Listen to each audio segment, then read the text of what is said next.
The women who wash women the women who wash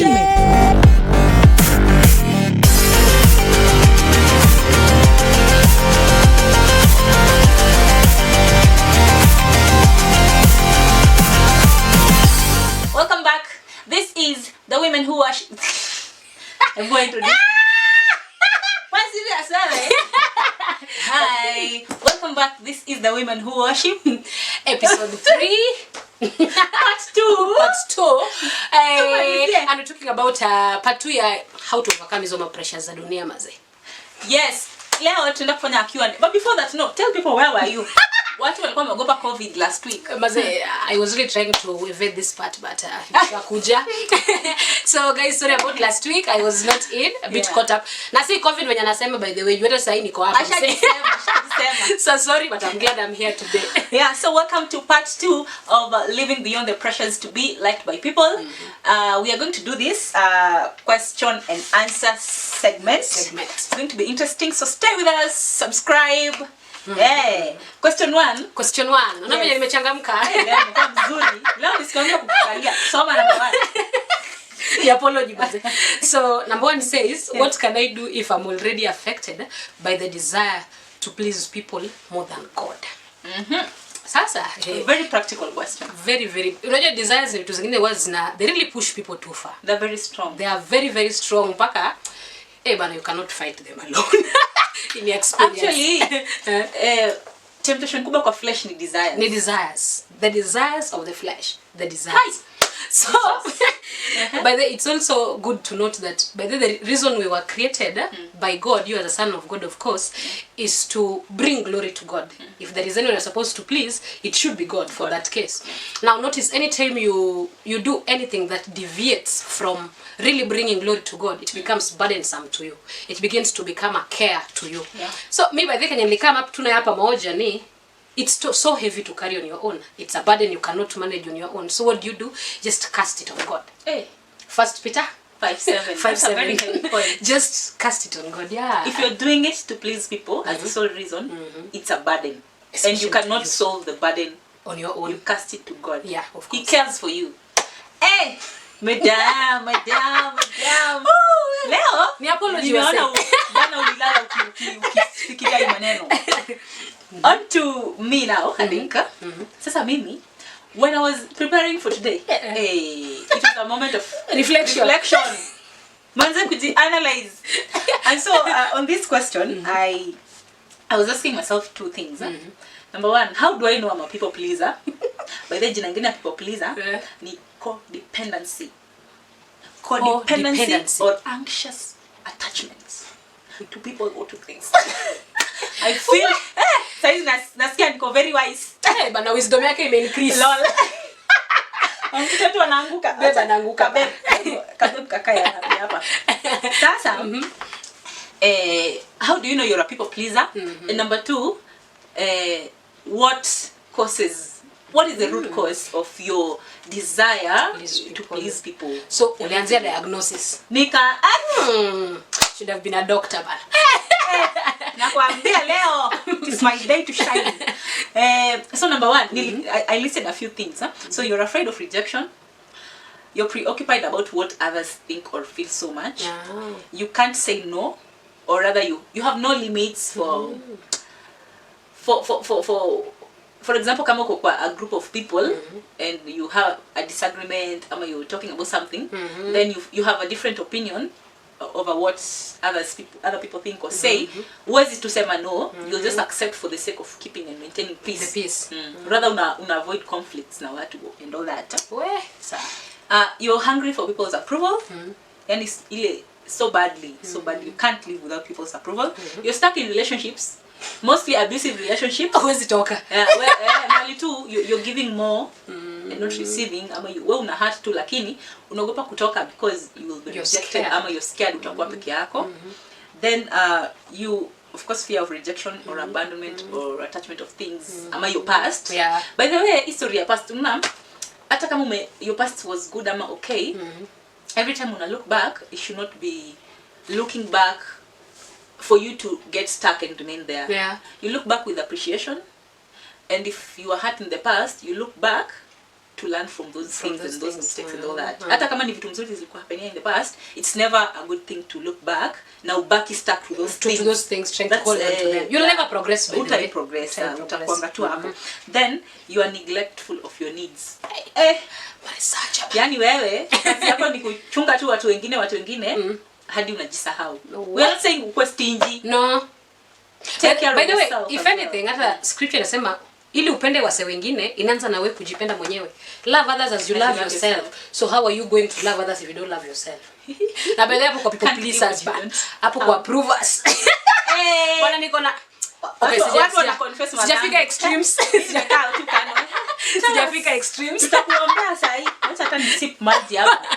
So actually by the way kwenye mimi nafanya kazi we do a lot of data entries na kuanalyze a lot of data. So me by the okay nakuanga na bidii by the way hata nakuanga na bidii sana. So unapata sasa unataka nikwambie basi mimi nakuanga na bidii niko tu sawa. Okay. Niko bidii. So unapata mtu make entries ka 40 na mimi na bidii zangu nimefanya 60 or even 80 ama hata so because I can do that. Na imagine sometimes by the way nilikuwa tuna miss lunch. Okay, sikuwa naenda lunch break long so that I could get some good results ama output.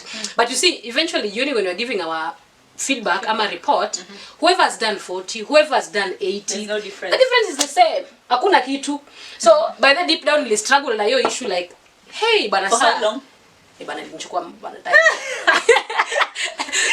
but you know I approve asemi kitu hata nimefanya poa hata semi okay mimi kufanya poa anaweza sema anaweza kosa but au wengine nafaa aambie pull up but he never used to say that. So ideally bana ilikwaza but do you know what I did? I just bwana niliacha tunafanyanga bidii kwenye nimefika ndo nimefika. Sasa tumeona after hapa we have special prayers for Sister Karen. We are meeting at the bishop's office. Wait. I didn't say that. Haya. I said number 1 is how do you know you're a people pleaser? And number 2, root cause ni nini? Root cause yake. Number 2 nilipata from a psychologist. I can't remember her name. She was a lady. Nani akona bidii sahi? Hey, don't joke. Don't joke with me. Hey. So, what they were saying, most people who are people pleasers wanakuanga watu wenye wamepitia a painful past. Hurtful relationships. Hawakuwa na parental love and care when growing up. Anything hurtful in the past. And so they've wameishi kwa hiyo and imewafanya wana feel it's so okay to be there. Kitu wamebrood for a while. Brood and they're okay with that. So hata unamtreat vibaya hawezi toka in that situation because ako scared either kubaki peke yake, ako scared of the future tomorrow, ako scared of letting go of that past, ako scared of just anything good that comes. By the way, kuna watu wenye you love them, they can't accept it. It's so hard for them because of so that. you loving so them comes to them as a vulnerability, as a weakness they don't want to expose. They don't want to expose. Mayo. This story ni real. But these things are so true. I think I've been there. It's by the way inachukwanga a lot just to move out of it. Inachukwanga a lot. Ama by the way sometimes some of them will not be vulnerable. Some of them will just want to they will not receive it but they will display it arrogantly like no. I'm okay on my own. Ama too, you build walls and you need to break those walls bana. Mayo. Smash the entire wall down, get the house down. Okay, we shall pray after this. Haya. Of course after umejua kama wewe ni people pleaser, alafu umejua root cause, you like she said, take it back to God. God ndo aliku-create. He knows where you're hurting. He knows mali ulianza kuwa broken exactly. and wanting this desire so bad to be validated. So take it back to God. He's your creator. He loves you so much. He cares for you. By the way. And he loves you very much. Yeah. And when you're doing it, be very honest with God. Yeah. In your talk na God, in your prayer time, tell him everything. Mention it as it is to God. Don't be scared to cry before him. Don't be scared to just pour out yourself before him, because that is the beginning of your healing. Let God take control. Let him take lead. Question 2. What do I do to understand the uniqueness in everyone? Mimi hapo by the way nimekuja tuna answer moja. Just understand that we are all created differently and we are all created with a purpose. So ideally, if you allow yourself to identify your purpose and even to identify that someone else has a different purpose, rather same to yours, but your operations are different, the purpose ni kitu ingine. It's very wide. It's very wide. Just learn to know that we are all different, and it's our difference that blends in, that makes life all beautiful together. But those differences should glorify God. Should actually, by the way, that is the major goal. When tulisema part 1, everything you do should be aimed at glorifying God. Seek knowledge. Seek knowledge first for you and for other people around you. Of course. And then be flexible after you have grasped the knowledge. Be flexible to change and to accept the changes that come with the differences among people. Yeah. Umesema story ya purpose. From my observation and the people that I know wenye wamekuja kujua their purpose in life na wameishika vizuri, wameielewa, of course, and they are living their purpose in life. When it comes to supporting other people na purposes zao and their differences, they do it so well. Ni support structure poa. Ni support structure noma sana and inakujaga so natural, so na passion. With passion, with hainanga wivu. They just do it. So I think it's important for us to seek the knowledge, to know first what our purposes are. Of course. How different our purposes are.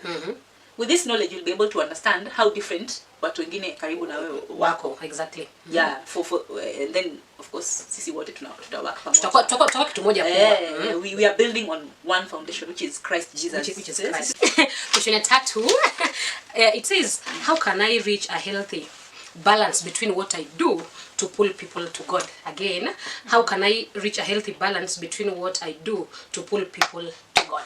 You balance your story. Balance is tough. But it's possible to achieve. It's possible. It's I think kufika balance is more of a kila siku kujiambia na kukubali kurudi back to the drawing board. To know whether you wanna live a balanced life or not, so that usijipata mahali penye ulienda ukaenda please people ukajisahau and you don't even know. Actually kuna kitu mention kwa the previous vlog. I don't know how it was called. It's acceptance quotient. I think it's important to mention it. Yes, acceptance quotient. So kila siku venye tunaishi with intention ya kubalance our need for validation and our purpose is to please God, whether we are validated or not. For me, I use it as a scorecard. Acceptance quotient, where you like every time you feel like unaanza kupotea, unarudi back. You put yourself back to the track. Uangalia, hey kitu nafanya. Yeah. So on that the main things, number 1 is if what I'm doing is in line with my purpose for which God created me here on earth. Of course. If it's your purpose, run with it. Do it. Do it every day. Fly with it. Number 2, first it's your purpose. Number 2, if it's in line with or it's accepted with the people or the sons in the kingdom, with if wa wanaikubali the sons, of course. The sons, of course. Si wale wengine wamejivalia ngozi ya kondoo.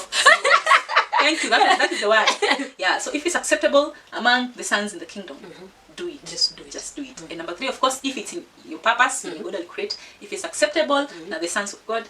And number 3, definitely it will bring glory to God. Nice. Don't ever question that. Just sasa mimi points zangu zimeisha kabisa.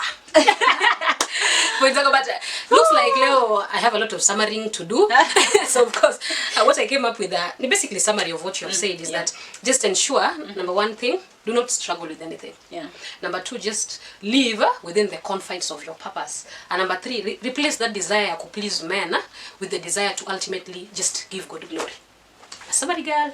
Thank you. It's a wrap. Asha Maliza. Kindly subscribe.